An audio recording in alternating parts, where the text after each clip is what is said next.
조국혁신당 차규건 의원입니다. 저는 지난 8월 12일 바로 이 자리에서 금융투자소득세 시행 여부를 9월 안에 결정해야 한다고 제안한 바 있습니다. 지난 9월 9일에는 대정무 질문을 통해 조국혁신당의 5가지 금투세 개선 방안을 제안했습니다. 첫째, 원천 징수와 자진신고 방식을 선택할 수 있도록 하고, 둘째, 1년 이상 주식 장기 보유자에 대해서는 15% 단일 세율로 과세하자는 것입니다. 셋째, 거래세는 폐지하고 농특세는 금융투자소득에서 공제하고, 넷째, 연말정산의 인적공제와 건강보험료 부양가족 문제는 불이익을 받지 않도록 하겠다는 것입니다. 마지막으로 20조 원 규모의 정시안정펀드를 조성해서 투자자들의 불안을 최소화하자고 했습니다. 그리고 자본시장의 가장 큰 위협인 불확실성을 해소하기 위하여 9월 안에 금투세 시행 여부를 결판 내자고 말씀드렸습니다. 그런데 9월이 얼마 남지 않은 지금까지도 금투세 시행 여부는 오리무중입니다. 정부와 여당은 금투세가 시행되면 시장이 폭락할 것처럼 주장하면서도 아직도 그 근거를 뚜렷하게 제시하지 못하고 있습니다. 더불어민주당은 여전히 당론을 결정하지 못한 채 시행과 유예 사이에서 확실한 입장을 정하지 않고 있습니다. 불행 중 다행인 것은 내일 더불어민주당이 금투세에 대한 내부 토론을 통해 입장을 결정할 것이라는 점입니다. 모쪼록 토론을 통해 현명한 결정을 내리시기 바랍니다. 그리고 부디 금투세 시행 여부를 확정하여 불확실성을 해소합시다. 다만 토론에 앞서 2가지 사안은 분명히 할 필요가 있습니다. 첫 번째로 금투세 시행을 유예하는 것은 두고두고 더불어민주당의 발목을 잡게 될 것이라는 점입니다. 일각에서는 금투세 시행 여부를 아예 대선 이후로 미루자는 주장도 있습니다. 이는 당장 정치적 부담을 덜겠다고 시장의 불확실성을 3년 이상 끌고 가겠다는 매우 무책임한 주장일 뿐만 아니라 그 사이에 벌어질 모든 선거에서 국민의힘은 또다시 금투세 폐지를 공격을 내걸고 민주당의 답을 요구할 것이기 때문에 금투세 시행을 유예하는 것은 정치적 부담을 드는 것이 아니라 두고두고 부담을 가져가는 꼴이 될 것입니다. 따라서 금투세 유예는 정치적으로도 또 정책적으로도 자책골을 넣는 것이라는 점을 강조하고 싶습니다. 두 번째는 금투세 시행과 기업 지배구조 개선은 함께 추진해야 하는 것이지 선의의 문제가 아니라는 점입니다. 우리나라 재벌 기업의 의사결정을 좌지우지하는 총수 일가 지분율은 3.5%에 불과합니다. 총수 일가의 지분율이 낮아서 배당을 늘리기보다 일감 몰아주기 등을 통해 사익을 편취하는 것입니다. 또한 기업 가치를 제고하는 것보다 지배력을 독점하기 위해 무리한 경영권 승계를 시도하기도 하는 것입니다. 바로 이러한 점이 코리아 디스카운트의 결정적 원인입니다. 만약 이사회가 제 역할을 한다면 또 소수주주의 권익이 제대로 보장된다면 총수 일가가 경영권을 승계하겠다는 이유로 세금을 핑계를 대며 기업 가치를 낮게 유지할 수가 있겠습니까? 일감 몰아주기나 분할 합병을 통해 회사의 이익이 오직 총수 일가에게만 흘러 들어가도록 할 수 있겠습니까? 그렇지 않을 것입니다. 따라서 이번 22대 국회에서 확실히 바로 잡읍시다. 그러나 이 문제는 지난 10수년 동안 많은 정당과 국회의원 그리고 시민사회가 노력했지만 이루지 못한 과제입니다. 재계의 큰 저항에 부딪혔기 때문입니다. 금투세 시행보다도 오히려 더 어려운 일일 수 있습니다. 따라서 투자자들 환심을 조금 얻겠다고 지배구조의 문제를 금투세 시행 연기의 재료로 이용하는 것은 참 나쁜 정치입니다. 그렇게 해서는 지배구조 개선과 금투세 시행 모두 놓치게 될 것이라는 점을 분명히 말씀드립니다. 마지막으로 다시 한번 당부합니다. 금투세 시행 여부를 연말까지 끌고 가서는 안 됩니다. 이번 달 안에 시행 여부를 확정하고 11월까지 부족한 부분은 개선을 해서 내년에 시행합시다. 감사합니다. 진보당 원내대표를 맡고 있는 울산 북구의 윤종호 의원입니다. 윤석열 정권이 금융투자 소득세 폐지를 밀어붙이고 있습니다. 야당 일부도 여기에 동조하고 있습니다. 금융투자 소득세 폐지 주장은 민생이니 주식시장 활성화에 외피를 둘렀지만 명백한 부자 감세일 뿐입니다. 금융투자 소득세 흔들기를 즉각 중단하십시오. 금융투자 소득세 도입을 누가 가로막고 있습니까? 김건희 여사와 그 주변 인물들처럼 주가 조작을 통해 부를 축적한 사람들입니다. 변변한 민생대책 하나 내놓지 못하고 김건희 여사 문제는 한마디도 꺼내지 못하는 국민의힘이 이들을 위해 금융투자소득세 폐지를 연일 밀어붙이고 있습니다. 집권당의 형태가 참으로 비루합니다. 금융투자소득세는 자본시장을 투명하게 만든다는 점에서 제2의 금융실명제이자 자본시장 실명제입니다. 금융실명제 없이 금은동과 부패를 막을 수 없었던 것처럼 금융투자소득세 없이 내부정보를 이용하거나 주가를 조작하는 것을 막을 수는 없습니다. 금융투자소득세는 주식시장 정상화는 물론 우리 사회의 투명성과 공정성 제고를 위해 반드시 필요합니다. 이른바 1,400만 개미 투자자를 앞세웁니다. 거짓 선동입니다. 과세 대상인 연간 5천만 이상의 소득을 얻는 사람은 개인 투자자의 0.9%인 6만 7천 명에 불과합니다. 이 정도 수익을 얻으려면 최소한 수억 원의 현금을 주식이나 펀드에 투자하고 있어야 합니다. 소수의 자산가를 위해 우리 사회가 합의한 조세 원칙을 무너뜨려서는 안 됩니다. 새벽에 출근해 건물 청소하며 최저시급 9,860원에 1년에 2천만 원 조금 넘는 노동자들, 이분들 앞에서 대고 여러분은 소득세 꼬박꼬박 내야 하지만 자본시장 활성화를 위해 현금 10억 원 주식에 투자해 5천만 원 번 사람에게는 세금 면제하겠다고 얘기할 수 있겠습니까? 저는 못하겠습니다.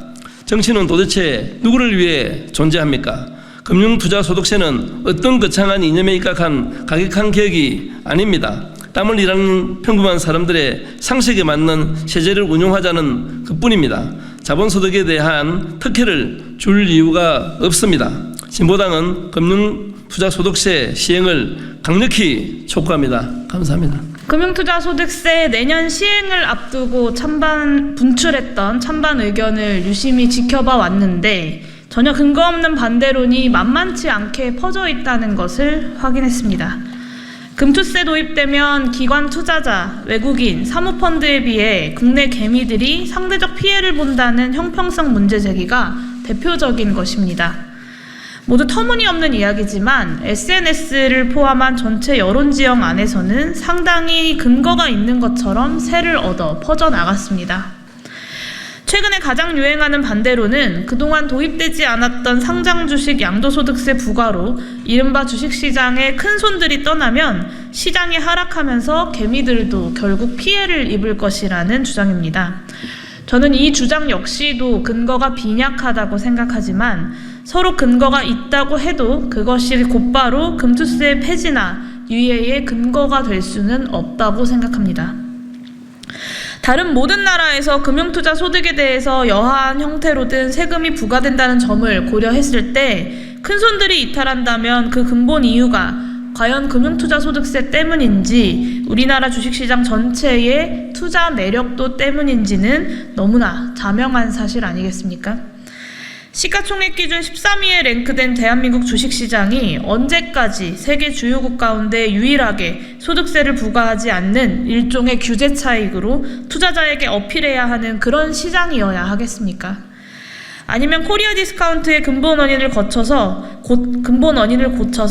정상적인 조세 정책을 시행하면서도 투자자들에게 충분히 매력적인 그런 시장이어야 하겠습니까?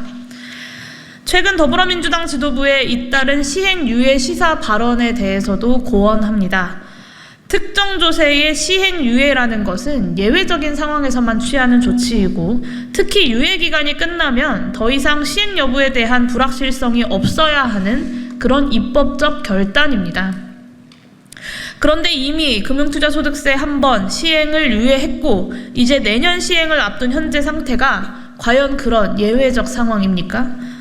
이번에 시행 유예하면 유예 기간이 끝나는 시점에 맞춰서 또다시 시행 여부를 놓고 소모적인 논쟁이 벌어질 것이고 그 시점에서 정상적으로 시행되리라는 기대치 역시 매우 낮은 것이 현실입니다. 대한민국의 현대적 의미의 상장거래소가 설립된 해가 1956년입니다. 이 시점부터 계산하면 상장주식 양도차익에 대한 소득세 부과는 70년 가까이 미뤄진 과제입니다. 이재용 삼성전자 회장이 그룹 내 자회사의 비상장 주식을 헐값에 물려받는 수법으로 삼성그룹 지배권을 불법 승계하면서 소득세를 한 푼도 내지 않은 것이 문제가 되자 1999년 1종목 10억 원 이상 보유 대주주에 대한 양도소득세 제도가 도입되었습니다. 극소수 대주주에 대해서만 양도 차익을 과세하는 현행 제도가 마련된 시점으로부터 보면 4반세기가 흘렀습니다. 주식 양도소득에 대한 과세에 대해서 시기상조를 이야기하는 것은 전혀 설득력이 없습니다. 금융투자소득세를 둘러싼 전체 여론 지형이 불리하다라는 것은 저도 인정합니다. 현행 금융투자소득세가 흠잡을 데 없는 완벽한 세금이라고 주장하는 것도 아닙니다. 그럼에도 이제는 예정대로 시행하는 것이 조세 정책상으로든 정치와 행정에 대한 신뢰와 예측 가능성 측면에서든 마땅하다라고 다시 한번 촉구합니다. 이상입니다. 안녕하십니까. 사회민주당 당대표 국회의원 한창민입니다. 금투세 관련해서 정치권도 논쟁이 치열합니다. 특히 금투세 폐지에 대한 가당치 않은 이야기라는 국민의힘뿐만 아니라 민주당 내에서도 여러 가지 이야기들이 오가고 있습니다. 모두가 알고 있듯이 금투세는 거래세를 폐지하고 도입하는 것으로서 문재인 정부 시절 여야 합의로 통과되었고 2022년 윤석열 정부 하에서도 여야 합의로 유예가 된 바가 있습니다. 금투세 시행이 유예되면서 단계적으로 낮춰온 거래세가 폐지되는 가운데 금투세가 다시 한번 유예된다는 것은 금융의 정책적 신뢰를 떨어뜨리는 일입니다. 특히나 더 큰 문제는 윤석열 정부가 법인세와 종부세 등 부자감세를 택한 가운데서 다시 나오는 또 다른 부자감세입니다. 우리 국민 여러분께 말씀드립니다. 금투세 과세 대상은 전체 투자자의 1%가 안 됩니다. 그럼에도 불구하고 1,400만 개미 투자자의 우려를 가지고 또 다른 공포의 위기를 불어넣고 있습니다. 소득이 있는 곳에 세금이 있다는 조세 공평, 이 과세 공평의 원칙은 지켜져야 됩니다. 수많은 노동자가 땀 흘려 일하고 정당하게 세금을 내고 있는데 돈을 버는 세상으로 전환하자는 것을 누가 과연 용인하고 누가 과연 허용하겠다는 것입니까? 이러한 잘못된 정책을 바로잡고 올바른 정치의 길로 만들어가는 게 민주당과 정부 여당이 해야 될 일입니다. 그럼에도 불구하고 또다시 금투세 유예를 가지고 정쟁이 붙고 국민들을 불안에 떨어뜨리는 행위는 반드시 고쳐져야 합니다. 다시 한번 강조합니다. 윤석열 정부는 최근 법인세 추가이나 상속세 최고세율 30% 인하, 종부세 폐지 등 부자감세 정책을 강력하게 드라이브 걸고 있습니다. 이로 인해서 작년에는 56조의 세수 감소가 있었고 올해도 30조 이상의 세수 결손이 있습니다. 이러한 걸로 인해서 오히려 서민들의 복지의 문제는 뒤로 후퇴하고 꼭 필요한 곳에서 세금이 들어가지 않고 있습니다. 결국은 민생의 문제와 연결되어 있는 것입니다. 심지어 내년도 최저임금이 고작 1.7% 인상된 1030원입니다. 부자감세에 불이 붙는 가운데 서민들은 죽어나가고 있는 게 대한민국의 현실입니다. 이 책임을 과연 누가 지겠습니까? 열심히 일하고 노력해서 모은 가치는 제대로 보존되고 돈을 낳는 자본의 이 퇴행은 막아서야 됩니다. 그런 부분에서 여러 근거 없는 우려를 더 부추기보다는 정말 진실된 통계를 가지고 코리아 디스카운트의 원인이 금융투자 소득세가 아니라 자본시장에 왜곡된 것, 그리고 김건희 씨를 비롯한 자본시장을 통해 가지고 부당한 이득을 취하는 이 한국의 문제에 있다는 것을 명확하게 알려내야 됩니다. 상법과 자본거래세 관련된 모든 법률을 재개정하면서 금융투자 소득세보다 훨씬 중요한 지역 구조 개선에 앞장서야 됩니다. 그렇게 해야만 우리 서민들이 금융을 투자해서 얻는 공정한 수익도 공정한 세금으로 당당하게 이야기할 수 있는 것입니다. 저와 사회민주당은 금투세 유예가 아니라 금투세와 함께 자본시장 개선을 위한 노력들이 병행돼야 된다고 다시 한번 강조합니다. 이런 잘못된 정보를 통해서 많은 국민들이 두려움에 떨지 않도록 정치권이 책임있게 논쟁하고 금투세 관련된 문제를 종지부를 찍기를 진실한 마음으로 간절히 촉구합니다. 고맙습니다.